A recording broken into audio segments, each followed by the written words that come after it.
Qu'est-ce qui vous empêche de maigrir? Eh bien, on va voir qu'en fait, il y a quand même pas mal de choses, dont des choses qui sont entretenues par des mythes, des croyances, l'éducation, et puis évidemment vos fringales, il n'y a rien de neuf là-dedans. Mais vous allez voir combien les fringales, en fait, sont révélatrices de tout ce qui est déséquilibré en vous, tout ce qui va favoriser votre prise de poids et vous empêcher de maigrir. C'est beaucoup là-dessus que je vais insister dans cette présentation. Alors, il y a plusieurs facteurs qui fabriquent nos fringales. Et ce qui touche tout le monde à n'importe quel âge, c'est notre niveau de toxicité interne et le niveau d'équilibre relatif de nos intestins. Alors c'est quelque chose dont je vous parle à chaque fois, quasiment systématiquement, à chaque fois qu'on se voit, à chaque fois que je vous fais un cours, une présentation, je vous parle de ventre, et là on n'y échappe pas. Plus on est toxique, plus on a des fringales, de ce qui entretient cette toxicité. C'est valable la plupart du temps. Quand je parle de candidose chronique, c'est de ça qu'il s'agit aussi. Donc notre flore intestinale, elle nous dicte notre comportement alimentaire et nous fabrique des fringales de sucre, de salé et de gras, la plupart du temps. Rarement d'eau et de carottes râpées, c'est toujours pareil. Et donc, c'est comment entretenir cette toxicité, comment entretenir ces fringales. Et donc, il faut impérativement commencer par quelque part pour enrayer ce cercle vicieux. Mais c'est pas évident parce que comme cette toxicité et son influence ne vont pas dans le sens requis par la société de consommation actuelle, on va surtout pas vous mettre en garde contre tout ce qui est polluant ou intoxicant, que ce soit l'alcool, les médicaments ou certains aliments d'ailleurs, et on oublie combien la toxicité interne agit sur vos émotions et combien certains aliments n'ont pour but que de vous les faire oublier.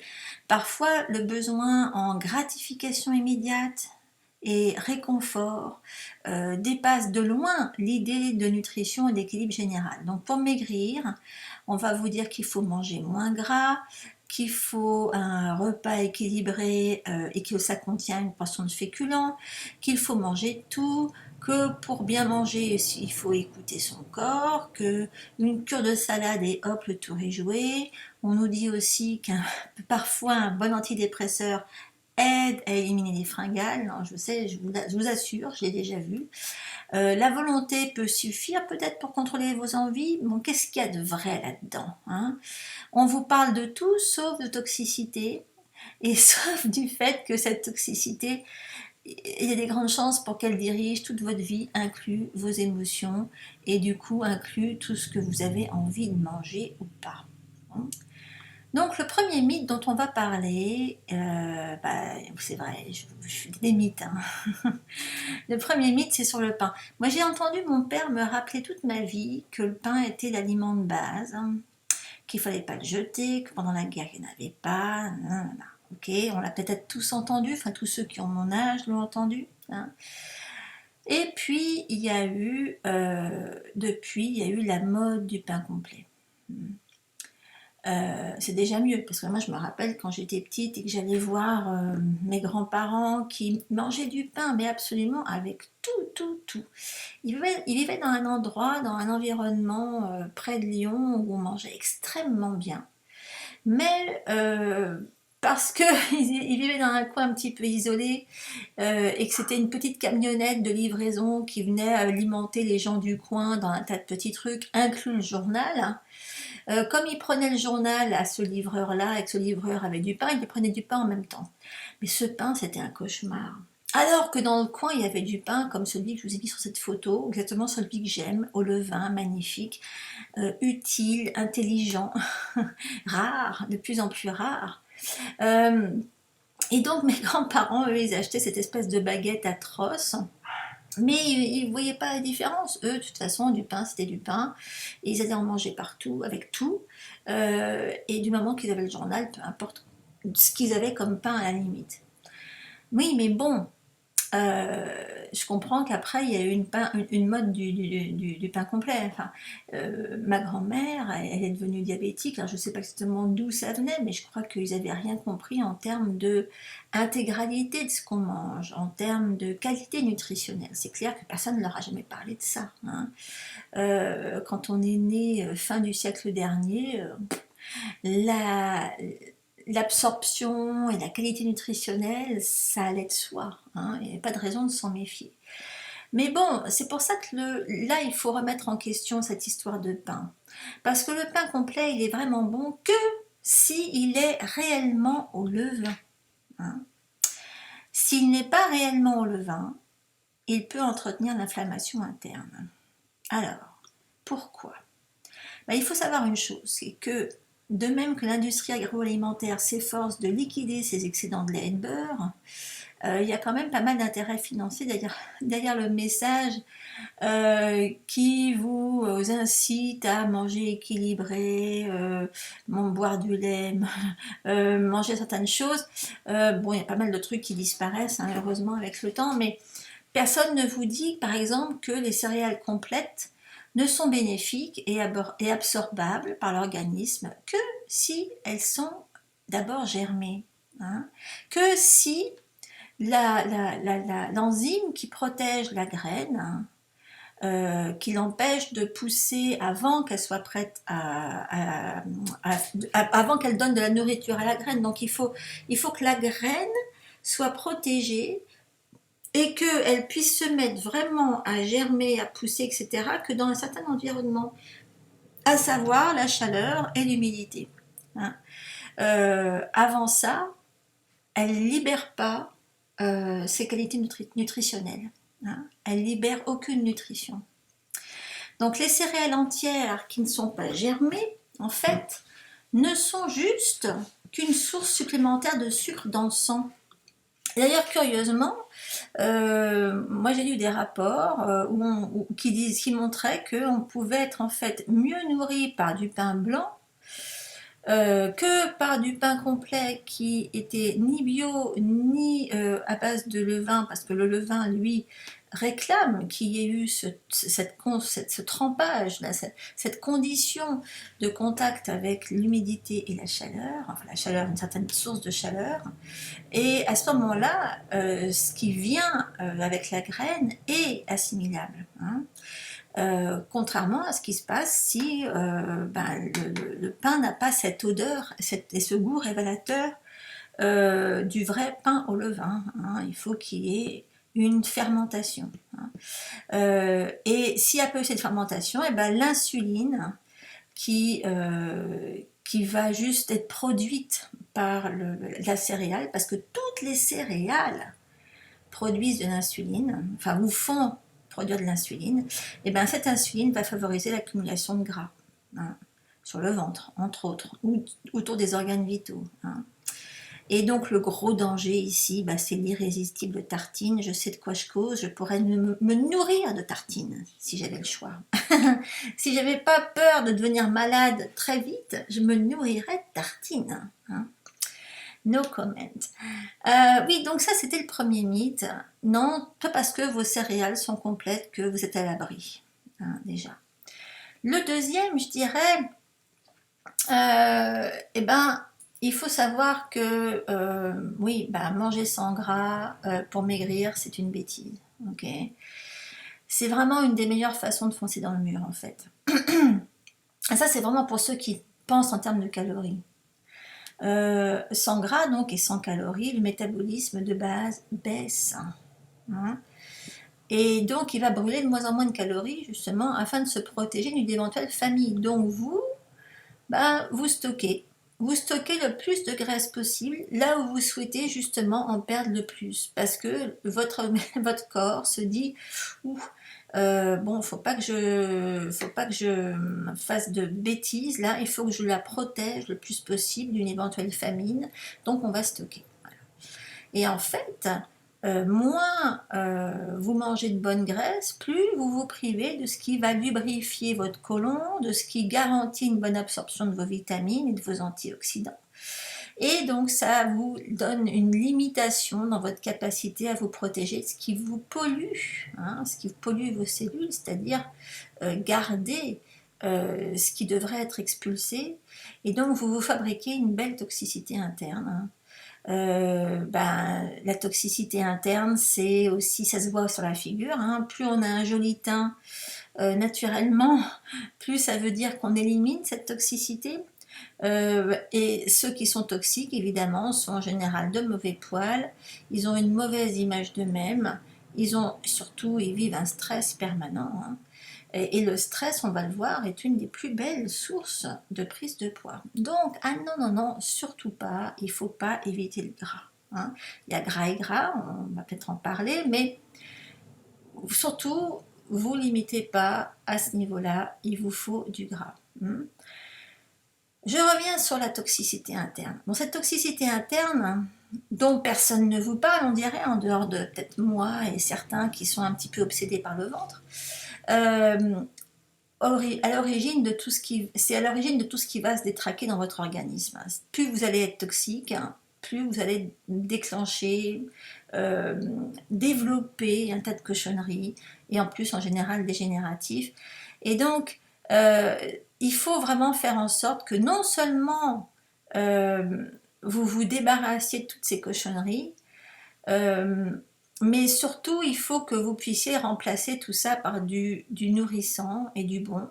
Parce que la toxicité interne, c'est la mère de l'inflammation, de la candidose, d'une flore intestinale défaillante, des fringales de sucre, du blues à l'âme, évidemment. Tout ce qui vous pousse vers les aliments confort dangereux, hein, je pense principalement à toutes ces saletés en sachet, que quand vous les commencez, vous ne pouvez pas vous arrêter, vous entamez un autre sachet à côté, les paquets de bonbons, les paquets de gâteaux, les paquets de glace. Et bon, je pense que tout le monde les connaît. Il y a un truc très pernicieux auquel il est très très difficile de résister, c'est le très bon pain avec du très bon beurre, du très bon fromage et du vin. Waouh! Alors ça, on n'y pense pas forcément, mais alors ça, c'est monstrueusement bon et c'est monstrueusement dangereux. Moi, ça m'est arrivé plusieurs fois de tomber sur des gens qui ne pouvaient pas se passer de ça le soir en particulier, avec une salade peut-être, mais quand même, et qui développaient des magnifiques candidoses d'ailleurs, et qui entretenaient une magnifique toxicité interne, et ça se voyait à tous les niveaux, et malheureusement, en partie, ce qu'il fallait faire pour les en débarrasser, c'était qu'ils arrêtent de s'exposer à quelque chose d'extrêmement addictif, à savoir la gliadine du blé et la caséine du lait, hein. Alors, autre chose, il y a un autre mythe qui dit qu'un repas équilibré contient une portion de féculents. Ben oui, je sais, c'est ce qu'on voit systématiquement. Alors que toxicité, inflammation, candidose, ils ont tous quelque chose en commun, c'est la fabrication de glucose, donc la dépendance au sucre et donc aux féculents. Et ça, c'est quelque chose qui est archi difficile à soigner, à équilibrer. Alors on se donne tous bonne conscience avec le discours collectif qui veut que le pain soit une nourriture saine, bonne pour la santé depuis des lustres, et qu'une assiette équilibrée contient sa portion de féculents. Il y a un truc qui me fait hurler ici, aux États-Unis, j'espère que ça ne vient pas en France. C'est que si vous allez dans un resto italien par exemple et qu'on vous sert un plat de pâtes, on va vous mettre un morceau c'est de la baguette très douteuse, hein, on appelle ça du garlic bread, c'est de la baguette à l'ail. En fait, c'est un morceau de baguette bas de gamme, tartiné d'une sorte de mélange de beurre et d'ail, et peut-être d'herbes sèches variées, on va tartiner ça sur la baguette et on va passer ça au grill. Voilà. Et on vous met ça avec vos nouilles. Voilà. C'est comment manger du pain avec les nouilles. Moi, c'est un truc qui m'a toujours... Je suis médusée. Alors là, c'est très très fort. Bref, au cas où vous n'auriez pas assez de blé avec vos nouilles, hein. Donc que ce soit pâtes, pain, riz, gâteau ou bonbons, à la fin, au bout du bout, c'est tous la même chose, c'est du glucose.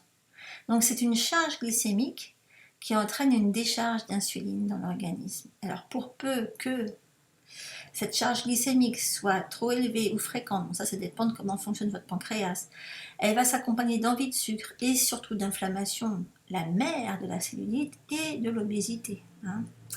Et donc, si en plus on a un état hormonal qui s'y prête, hein, on ne va pas avoir le même métabolisme et on ne va pas vivre cette consommation de féculents de la même façon.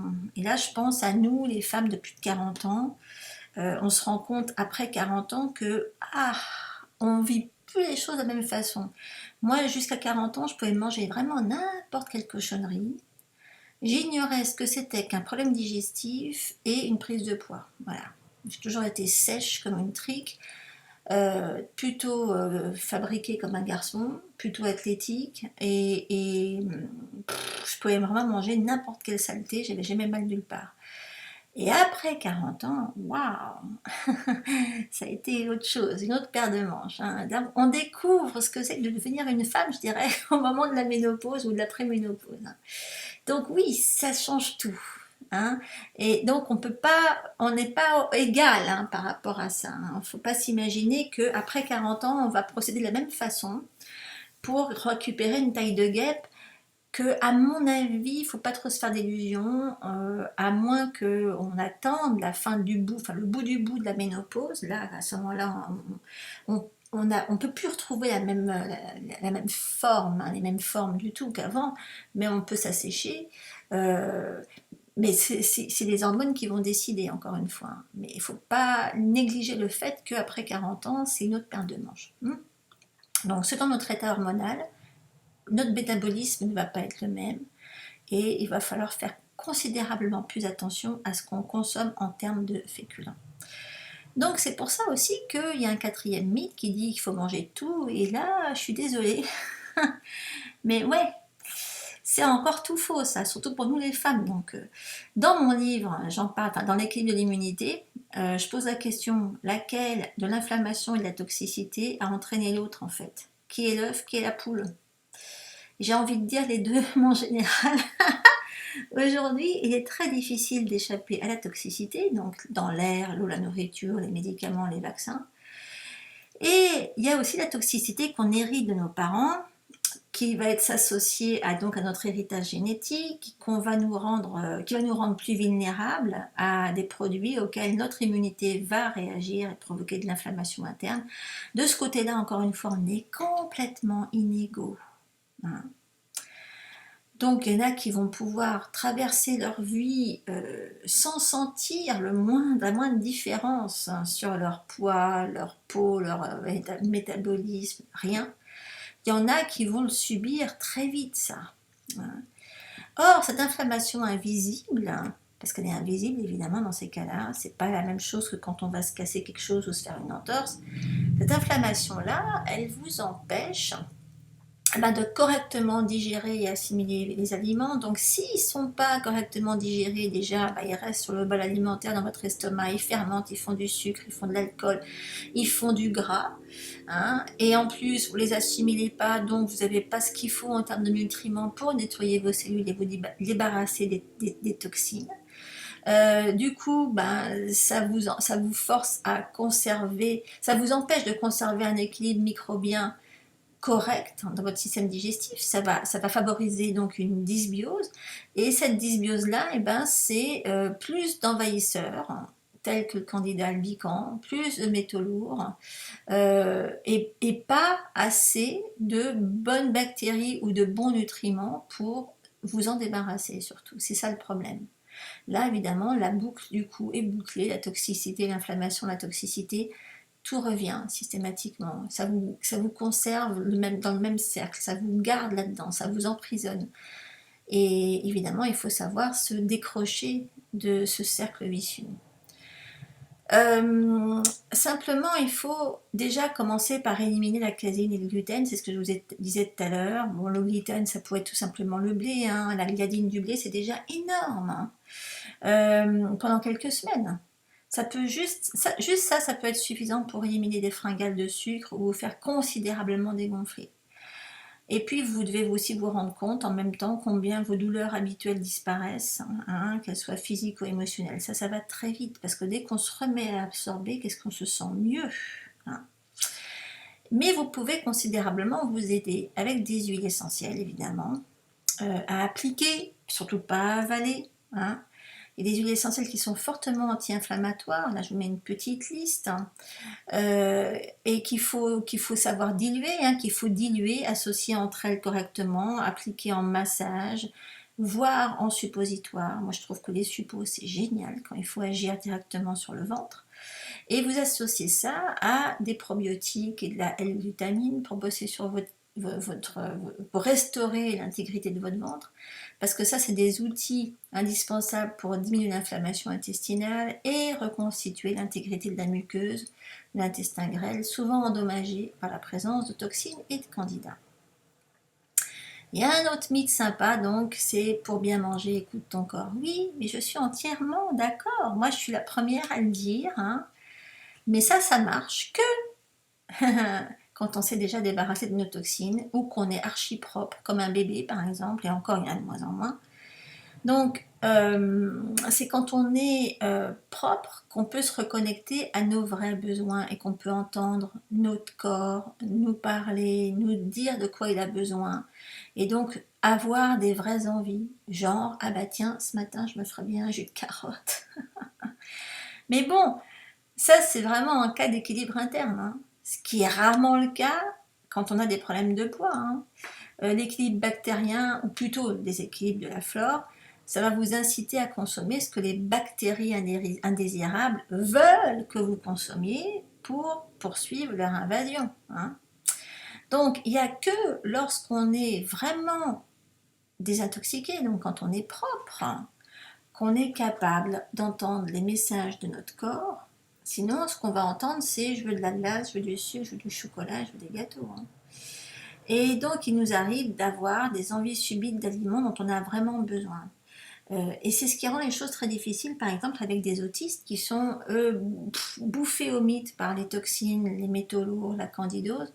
Et ceux-là, si vous leur donnez pas ce qu'ils veulent, ils deviennent violents, ils sont accros comme s'ils étaient accros à la cocaïne, à l'héroïne, à des drogues dures, hein. C'est ce qui se passe d'ailleurs même pour les gens qui ne sont pas atteints d'autisme, hein, d'ailleurs, mais c'est un exemple. Ça, je l'ai déjà vu et ça fait assez peur. Il y a autre chose comme mythe, hein. Alors justement, vous allez me dire, oui, moi je fais attention à ce que je mange. Ça fait toujours un petit peu peur. Moi, quand j'ai des élèves qui me disent, bon, allez, je vais me mettre au cru. Ouais, c'est vachement bien de se mettre au cru. Faire une cure de salade, par exemple. Oui, mais ça marche dans certaines conditions, encore une fois, hein. Ça, c'est valable que si vous n'êtes pas déjà victime d'une magnifique candidose, hein. C'est-à-dire d'une invasion de candidats albicans, par exemple. Ou si vous êtes capable déjà d'absorber. Donc, si vous subissez des manifestations telles que cystite à répétition, mycose vaginale, ballonnement récurrent, maux de tête, démangeaisons, infections, IRL, envie irrépressible de sucre ou de féculents, fatigue, anxiété, instabilité émotionnelle, on va vous dire, ah oui, mais il faut que tu manges du vrai, du cru. Oui, d'accord, mais ça peut faire complètement l'effet inverse. Et j'ai déjà vu, je l'ai vu plusieurs fois, hein. Et c'est des gens à qui j'ai dit, bon bah écoutez, temporairement, vous arrêtez toute forme de salade, vous vous mettez au jus. Et là, hop, ça s'est transformé. Donc il y a des grandes chances pour qu'une cure de salade ne fasse qu'aggraver vos symptômes. Alors là, vous allez me dire, mais mon Dieu, mais qu'est-ce qu'elle raconte? Pourquoi pas une cure de salade? Bon, alors ça, c'est des choses qu'on apprend en médecine traditionnelle chinoise et qu'on apprend quand on étudie le méridien de la rate. Les Chinois, c'est des obsédés de la rate et vous verrez jamais un Chinois se bourrer de salade. Eux, quand ils font de la salade, eh ben, il y a c'est des choses qui ont été déjà cuites ou pré-cuites, hein. Donc cette rate, c'est le canal énergétique le plus impliqué dans le développement de la candidose, hein. C'est ce que tout le monde souffre, hein. Quand quelqu'un a une candidose, vous pouvez être sûr que la rate, elle est impliquée, elle est déséquilibrée. Et donc, ce méridien de la rate, il est responsable de la transformation et du transport de la nourriture dans le corps. Et si cette énergie rate est défaillante, en général grâce à trop de cellulose et de boissons froides, c'est ce qui se passe en général en été, et des symptômes qui vont apparaître comme des sensibilités alimentaires, donc on en a parlé un peu plus haut, la sensibilité au gluten et aux levures vivantes, des envies de sucre, une mauvaise digestion du gras, le diabète, le sommeil agité, un mauvais drainage lymphatique, une mauvaise circulation, fatigue, dépression, anxiété, problème de concentration. Ça, c'est des trucs que je vois quasi systématiquement chez les femmes qui viennent me voir pour un tas de trucs, hein, d'ailleurs, pas que pour ça, loin de là. Et c'est quand je leur demande, au fait, est-ce que si je vous donne cette liste-là, est-ce que vous vous reconnaissez? Et là, elles me regardent avec des yeux. Ah, mon Dieu, oui, effectivement. Donc la cellulose des salades vide la rate énergétique. Hein. En fait, c'est le déséquilibre rate qui va favoriser tous ces symptômes-là et qui va favoriser en même temps la dysbiose intestinale qui est source de candidose, donc le déséquilibre au niveau de la flore. Tout est interconnecté. Donc, que vient faire ma rate dans mon histoire de salade? Eh bien, si vous avez bien compris ce que je viens de vous dire, on récapitule. Vous avez compris que c'est la toxicité et l'inflammation interne qui facilite votre prise de poids et surtout qui vous empêche de maigrir. J'espère que là, vous avez compris. Toxicité, inflammation. Et la candidose, donc la surpopulation de candidats albicans dans l'organisme, ça se rajoute souvent à l'équation toxicité, inflammation, poids. Et c'est directement lié à un déséquilibre du méridien de la rate. Et donc la cellulose des légumes crus et froids, ça fait partie de ce qui déséquilibre encore plus ce méridien. Et donc c'est ce qui entretient vos envies de sucre, votre rétention d'eau, vos problèmes digestifs, d'humeur, de concentration, etc. Okay. Et ouais, quand je pense à toutes celles qui vont pas écouter ce que je raconte là en ce moment et qui vont se bourrer de glace, de boissons à bulles bien froides, de glaçons partout, de salades tout l'été, etc. Et je peux comprendre, je peux comprendre, mais voilà, c'est tous ceux qui se détractent complètement pour la rentrée. Alors, si vous souffrez d'inflammation interne et donc de candidose, et que vous aimez consommer des salades, et bien ces salades-là, buvez-les sous forme de jus, tout simplement. Hein. Si vous ne le faites pas sous forme de jus, vous allez juste aggraver votre cas. Hein. Prenez vos légumes sous forme de jus maison. Au lieu d'aller tout vous touiller dans un grand bol à salade et de vous mettre une vinaigrette, vous mettez tout ça dans un extracteur de jus ou dans une centrifugeuse et vous faites quelque chose de sympa sous forme de jus. Ça sera cru, ça sera des nutriments directement assimilables et ça ne sera pas de la cellulose qui va vous compliquer votre digestion, mettre des bâtons dans les roues de votre capacité d'absorption. Ok ? Et ouais, donc pour résumer, vous maigrissez à coup de cure de jus, pas à coup de cure de salade. C'est ce qu'on fait pendant un régime anti-candidat et ça marche. Il y a un grand nombre de mes lecteurs qui m'écrivent pour me le confirmer. J'ai un tout petit extrait du témoignage d'une de mes utilisatrices de ce régime, Françoise, qui me dit « Avec le régime anti-candidat, j'ai perdu 25 kilos. » Quand même. Et en général, il n'y a pas de comptage de calories, il n'y a pas de limite au niveau du goinfrage quotidien, ok, mais on perd énormément de poids, effectivement. Et puis, il y a encore un mythe. Alors, c'est vrai que le cerveau, on va le dire, il faut quand même le rappeler, c'est un des grands responsables de la prise de poids à cause des neurotransmetteurs, surtout quand ils refusent de bien travailler. Alors là, il faut quand même en parler. Ces neurotransmetteurs, ils ont besoin d'être nourris pour permettre la synthétisation de substances indispensables au bien-être, comme la sérotonine, la dopamine, vous les connaissez, ces neurotransmetteurs-là. Et bien, avant de choisir une drogue légale qui va vous donner l'illusion d'aller mieux, quand je parle de drogue légale, je parle antidépresseur ou anxiolytique, par exemple, et bien, essayez d'abord de vous nourrir correctement.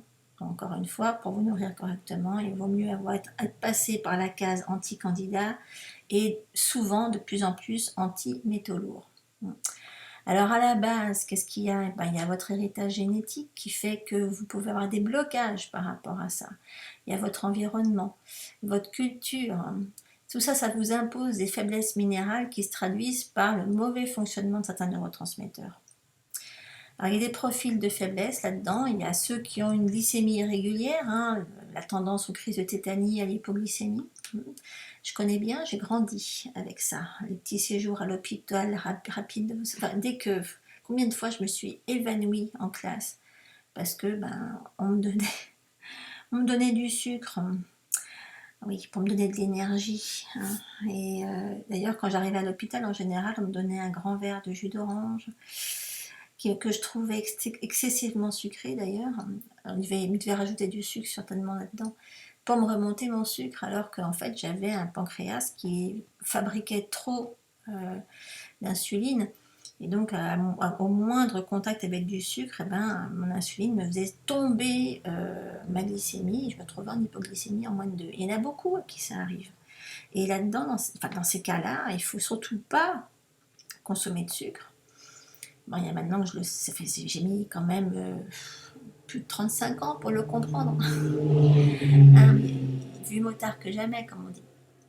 Donc, quand on est comme ça, on a toujours quelque chose à manger sous la main. D'ailleurs, c'est un truc qui m'est resté. Moi, c'est un réflexe. J'ai toujours des trucs à manger sur moi. Ça me calme. Bon, tant pis, je veux dire, maintenant, c'est pas gourmandise. C'est pas comme si je me disais, ah mon Dieu, je risque de faire une hypoglycémie, ça m'arrive plus. Mais voilà, c'est un réflexe. J'ai toujours des trucs qui se grignotent sur moi. Mais en général, c'est plutôt à base de fibres que à base de sucre. Hein. Et donc, ceux à qui ça arrive, ils vont avoir des envies de sucre, de féculents, d'alcool. Puis il y a surtout que, tout leur environnement, tous ceux qui sont habitués à ce qui leur arrive, va s'assurer qu'ils ont toujours un morceau de sucre sur eux, ou des gâteaux par exemple. Et bien ceux-là, ce sont des proies classiques de la candidose et du déséquilibre rate.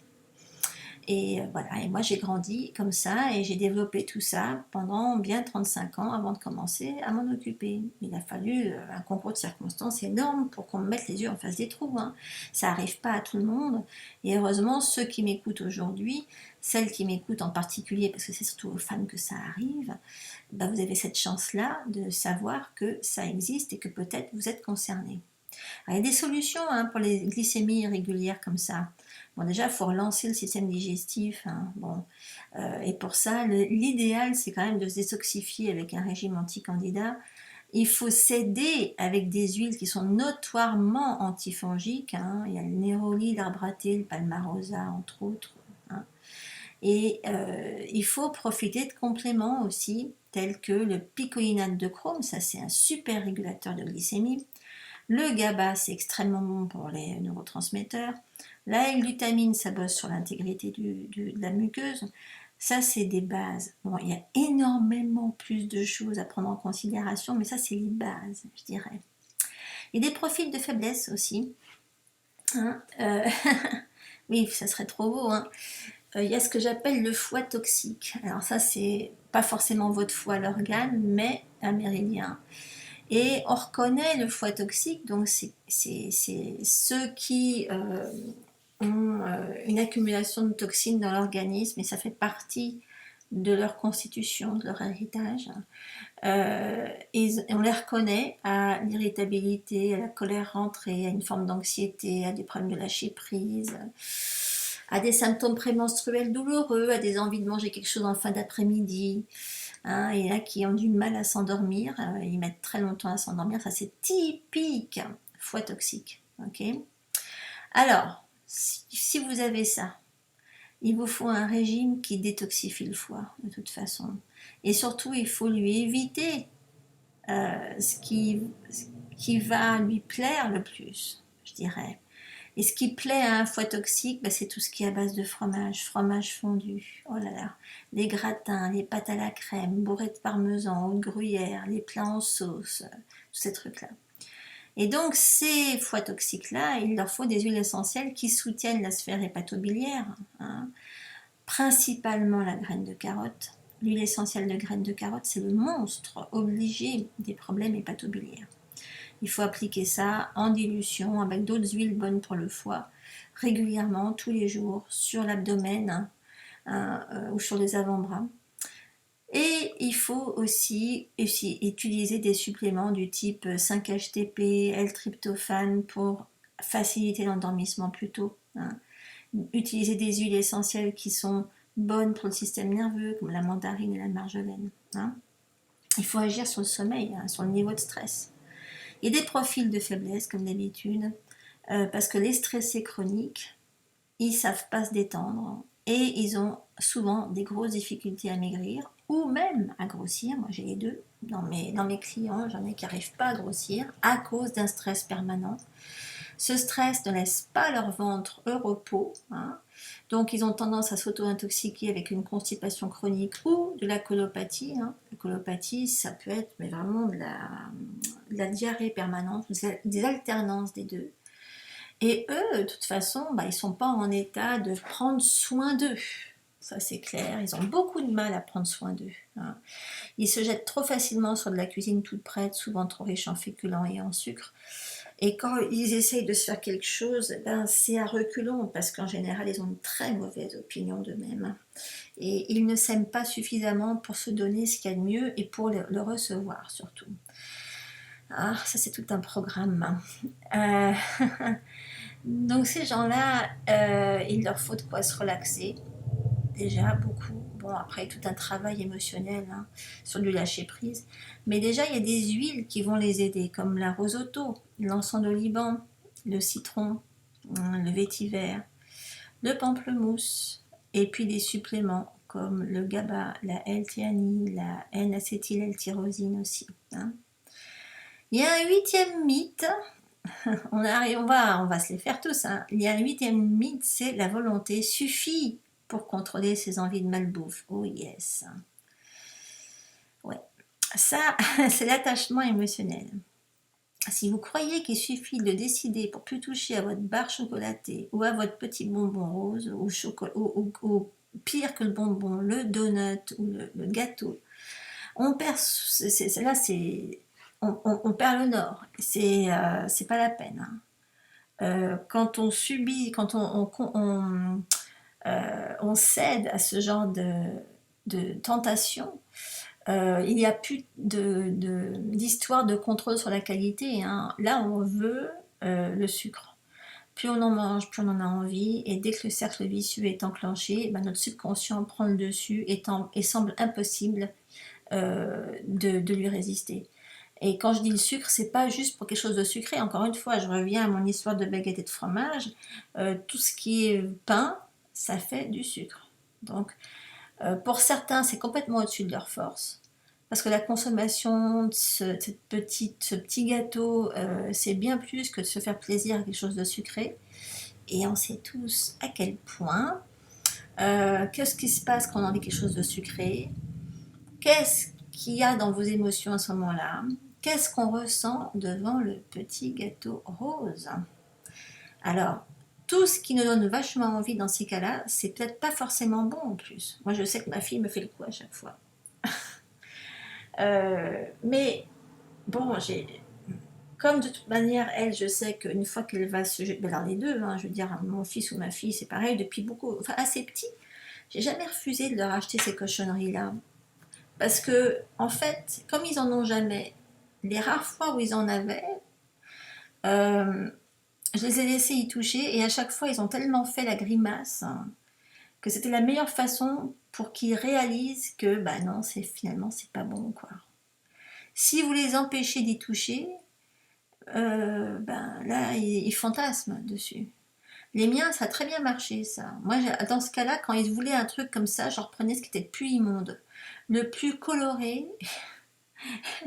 le plus sucré.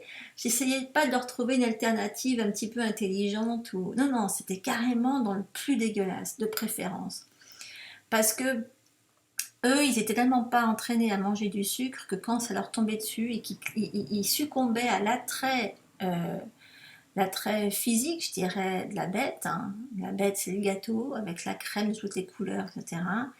Là, ils se rendent compte qu'une fois qu'ils ont mordu dedans, que c'est pas possible.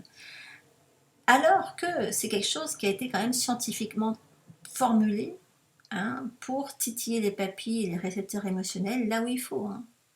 Il faut que vous sachiez qu'il n'y a rien n'est au hasard, en fait, surtout dans la grande distribution. Donc c'est tout un apprentissage et il faut enclencher automatiquement la méfiance vis-à-vis de ce genre de choses. Il y a un autre mythe, c'est pour maigrir, il faut manger, enfin moins manger et faire plus d'exercice. Alors, ça c'est quelque chose dont je parle beaucoup dans ma mini-formation de projet de l'été. Comme d'habitude, bon, tous les protocoles d'amincissement, les régimes, les exercices qu'on connaît en général, qui sont couramment exposés, c'est des choses qui ont été testées et mises au point avec et pour des jeunes hommes athlétiques, figurez-vous. Ben oui, hein, tout ce qui est exercice, tout ce qui est entraînement, c'est pour les garçons. Ça n'a jamais été mis au point par ni pour des femmes de plus de 40 ans, hein, des nanas dont le métabolisme a ralenti d'une année à l'autre pendant des années et des nanas qui subissent des montagnes russes hormonales de la préménopause. Hein. Ça, c'est même pas la peine, ça n'existe pas. Ah bah si, enfin, c'est quelque chose qui existe finalement, puisque j'en ai trouvé une et que je vous en parle dans le projet de l'été, mais c'est pas courant. Alors que les femmes en particulier, dès qu'elles passent à la quarantaine, eh ben, elles ne fonctionnent plus du tout comme avant, et certainement pas comme un jeune homme bien entraîné, ça c'est clair. Hein. Les femmes sont tout particulièrement sensibles au stress en fonction de leur cycle hormonal, hein, et leur stress, eh ben, c'est une source de prise de poids via la production de cortisol. Hein. Donc moins manger et faire plus d'exercice, eh ben, ça impose un stress conséquent aux femmes. Et même si elles perdent sans doute quelque chose au début, bah, elles le récupèrent très vite derrière, systématiquement. Parce que une femme ne maigrit pas comme un homme. Ok ? Elle a besoin d'une activité physique anti-stress, pas d'une activité physique exténuante. Et elle a besoin d'une approche amincissante qui soit adaptée à son métabolisme. Hein. Et ça n'empêche pas qu'elle puisse faire avoir une activité qui entretienne sa tonicité musculaire, etc. Mais il ne faut surtout pas que ce soit stressant. Alors, je vous ai fait un petit récapitulatif de ce qui peut vous bloquer dans votre perte de poids. Déjà, 1. Inclure le blé complet dans vos repas, systématiquement. Ne pas consommer les bonnes graisses, donc manger du 0% par exemple. Inclure systématiquement des féculents dans vos repas. Ignorez ce qui entretient votre inflammation interne, à savoir la toxicité, la candidose, les sensibilités alimentaires. Vous acharnez à faire des cures de salade. Ignorez votre niveau d'absorption minérale. Comptez sur les médicaments pour vous aider. Ignorez les faiblesses et variations hormonales qui vous sont propres. Hein. Et puis négligez votre foie et vos blocages émotionnels. Ouh, ça fait une belle liste. Hein. Vous êtes toutes différentes, vous avez toutes des besoins différents. Du coup, moi, je vous renvoie à tout ce que j'ai écrit sur le sujet. Il y a l'équilibre anti-candidat, pour bosser sur votre intégrité au niveau du ventre, et puis arrêter de manger du sucre surtout.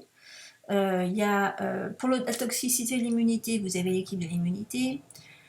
Pour vos problèmes émotionnels sans médicaments, vous avez mon petit livre sur les douleurs émotionnelles. Pour travailler régulièrement sur les déséquilibres énergétiques, vous avez l'essentiel de l'équilibre. Et puis encore une fois, si vraiment vous voulez vous faire plaisir sans vous stresser, il y a le projet de l'été. Hein. Voilà, je vous rajouterai tous les liens quelque part sous la vidéo, sous le replay. Hein. Vous pourrez en profiter. À mon avis, il y en a beaucoup d'entre vous qui ont déjà tout ça, hein, mais je vous le dis comme ça, vous saurez que vous avez tout sous la main. Et si vraiment vous êtes complètement perdu et que vous n'y arrivez pas, vous pouvez me demander et je verrai si je peux vous aider. Si je peux vous aider, on peut travailler un petit bout de temps ensemble, histoire de vous lancer, de vous faciliter les choses.